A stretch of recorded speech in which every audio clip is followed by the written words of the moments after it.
السلام عليكم ورحمة الله وبركاته، وحلقة جديدة وفيديو جديد ومباراة الأهلي والمصري. المباراة بتنتهي بتعادل 0-0. مباراة زي الزفت وأداء زي الزفت. كانوا بس الأول متنسوش تعملوا لايك للفيديو واشتراك للقناة على اليوتيوب ولايك للبيج بتاعتنا على فيسبوك. ويلا بينا نبدأ. أداء زي الزفت. اللعيبة ما عندكش خط هجوم كامل، مفيش. اللعيبة بتروح للكرة قدام الجون اللي بتكعبل، واللي بصيت تاني لزميله في الاخر يشوطها في جسم الحارس اللي واقف جون ده. يشوط يا ابني حبيبي، يشوطها في الجون اللي هو الشبكه الفاضيه، مش في الجون الحارس اللي واقف. فلا، يشوطها في الحارس. البي استاذ محمد محشي فات من الاخر.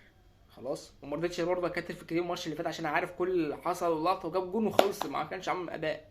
والناس قالت خلاص وقفش. انا عارف، عارفين اللي فيها، عارفين اللي فيها والله. هو وحسين الشحات. حسين الشحات بيقدم يعني المستوى اللي فات كان مستوى احسن وكويس، لكن اللقطات دي لسه موجوده.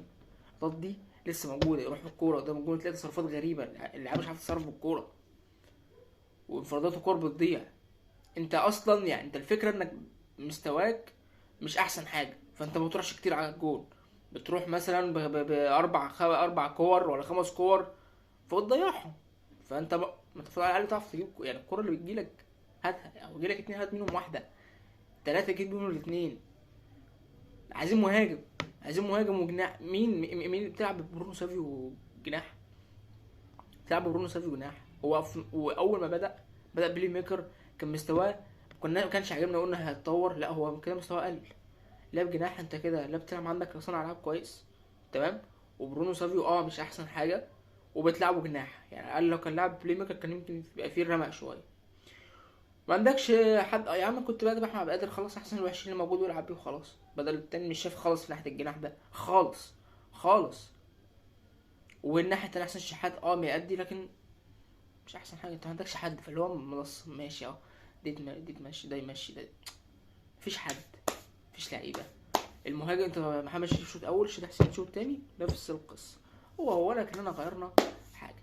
نفس نفس انعدام الثقه، نفس ما عرفش خلص كرة على الجول، نفس كل حاجه. قبل كده كانوا كويسين، لكن دلوقتي ما يعملوش حاجه.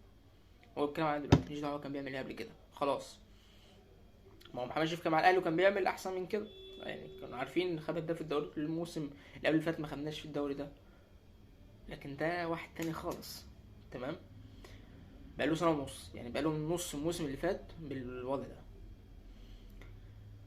وشادي حسين طبعا انت نزلته لسه، ما علينا. القصه كلها هو مش هو بس، يعني عندك لعيبه كتيره زي الزفت. بدأت التشكيل لعب بمحمود متولي وياسر ابراهيم، معتاد في اللعيبه الاخيره محمد هاني وعلي معلول والثلاثي اللي هما كانوا السولية وديانج وقفشه. وكان على اليمين الشحات، وعلى الشمال برونو سافيو، وكان قدامهم محمد شريف. ويعني شويه عك كده.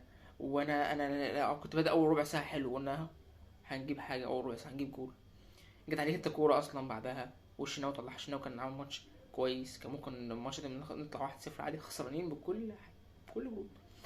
قبل كده كان في حاجه. قبل كده كان الاهلي في الاوقات اللي زي دي لما يكون متعصب متعادل او مهزوم، يجيله كوره زي الكوره اللي جت لجوز العيال اللي رايحين بالكوره تمام، رايحين انفراد من مرتده، واتنين رايحين قدامهم واحد مدافع او اتنين مدافعين وخلاص، وعندهم بيباصوا لبعض الكوره. بيعملوا بالكوره بقى. البي بدل كان ممكن يخلصها هو، يعني كان ممكن يخلصها هو. البي قفشه راح يلعب عليه ليه لزميله التاني ده عمل ايه؟ ضيع. طيب، وايه يعني؟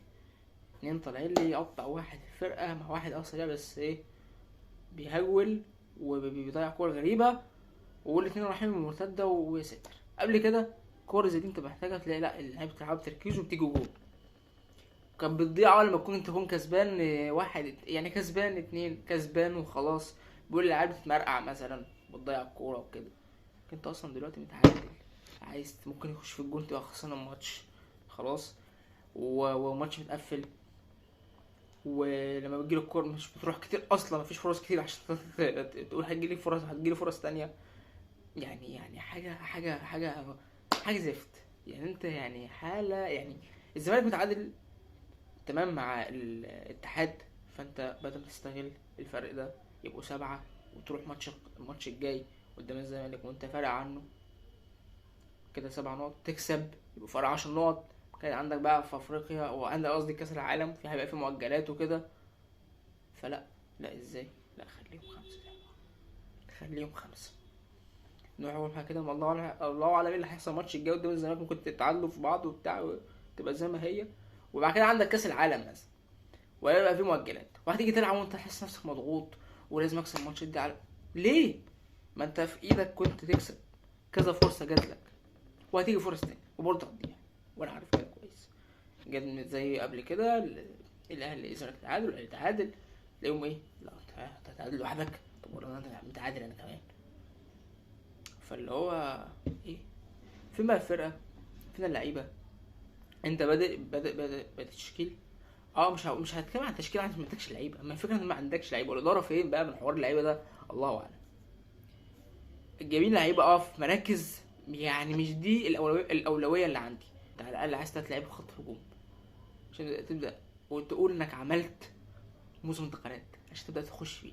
ولو هتجيب صفقات وحد منهم مصاب هتلعب حد من دول، اللي هو لكن اللعبه اللي عندك دي ما فيش منها رجع يعني. اللي انا شايفه، لا خلاص يا باشا، هات غيرهم، ركنهم يعني ركنوا دك. هو عندك اصابات، عندك انت نسيت اصلا في حد كان اسمه طاهر محمد طاهر كان بيلعب معانا اساسا، يعني دخل في اصابه وخلاص مش تاني، ولا حتى نعرف اخبار اصابته ايه، ولا هيرجع امتى، ولا مفيش. طيب فين بقى انت؟ كنت كولر كان بيبدا اول الماتشات بيلعب دفاع متقدم، الفرقه كلها كتله واحده، بيتحرك وضغط من قدام جدا ويستخدم الكره بسرعه والكلام ده كله.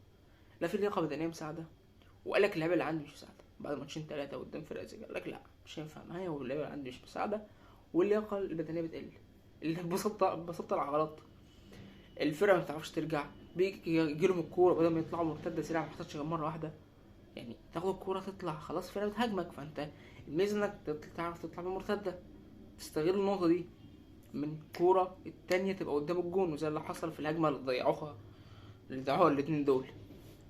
فانت ازاي مش عارف تطلع بمرتده؟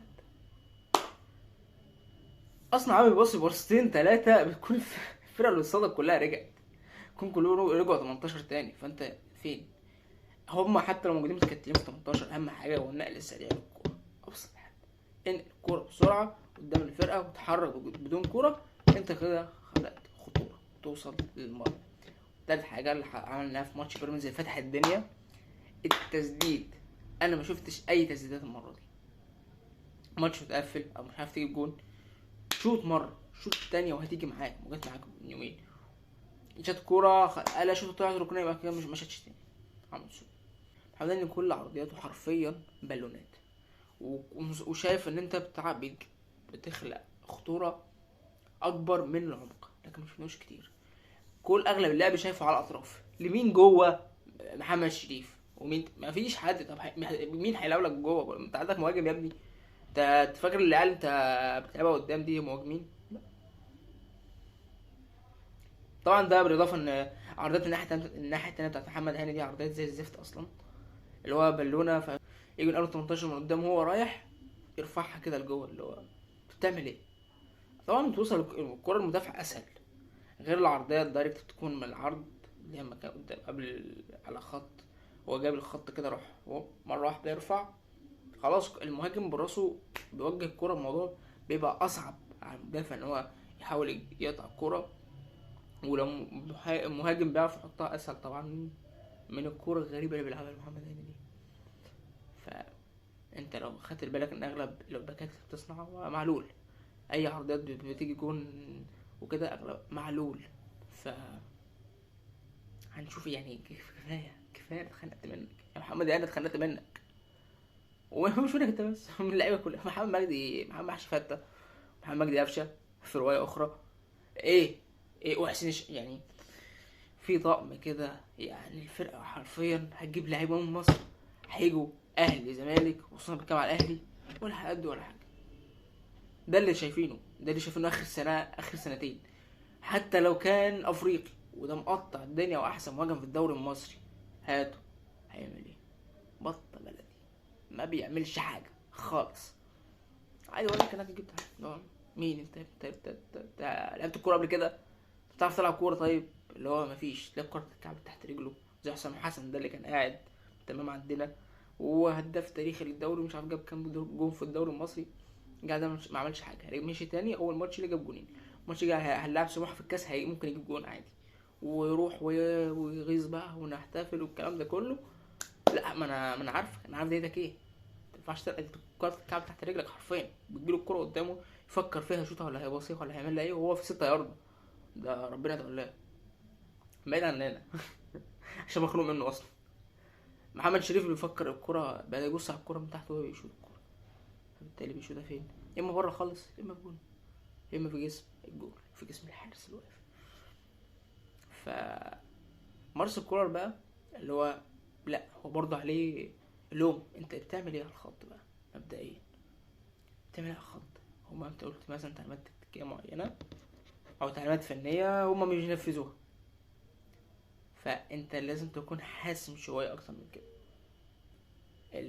مفيش شايف فيه اي اللي هو مفيش شدة كده من مدير فني زي اللي شفناهم قبل كده، جوزيه وفايلر، يعني دول اللي هم في دماغي اللي هم ليهم شدة. لا، في مدرب كده تحسه واقف على الخط، وغير الخط في التمارين ولا كده ولا معاهم في شدة. اللعيبة بيضغط بيتعاقب. طبعا كولر مش حاسه كده، هو واقف على الخط البي خلاص، يعني هو واقف بيتفرج متكمش كتير. سمعني كان بيعملش حاجة، بس تحسه كان بيهدي. اغلب اللعيبة اغلب المدربين كانوا بيهدوا. حسام البدري لو تفتكروا، هو فنيا طبعا مش قد كده، لكن هو كان بيهاتم على اللعيبه، اللعيبه كانت بتخاف منه.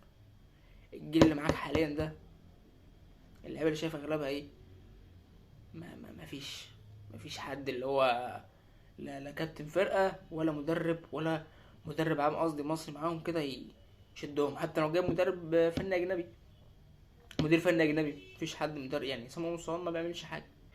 الماتش الجاي مع قدام الزمالك في الدوري، وربنا يسهل بقى ونشوف ايه اللي هيحصل، ولا نستمر في ان احنا نضيع نقط كتير كده. مفيش دوري، انت لا الاهلي ولا الزمالك وحشين، خلاص انت وحش. فانت لازم معاك اهو، معاك احنا دخلنا في نص الشهر، معاك 15 يوم، معاك اسبوعين تاني جاب فيهم 3 صفقات، غير كده مش هتاخد الدوري. لو اخدته بالضالين مش هتعمل حاجه في افريقيا، غير بقى لو الموضوع بقى اختلف ولقينا العيال بتطلع ما تتوقعش. فكك من القصه ده، ممكن تمشي معانا ماتش بماتش والكلام ده وتعدي، وهنشوف. بس متنسوش تعملوا لايك للفيديو، اشتراك للقناة على اليوتيوب، لايك للبيج بتاعتنا، وتقولوا رأيكم في الكومنتات وفي الفترة وفي المستوى بتاع الأهلي الفترة دي. واشوفكم مرة تانية، السلام عليكم.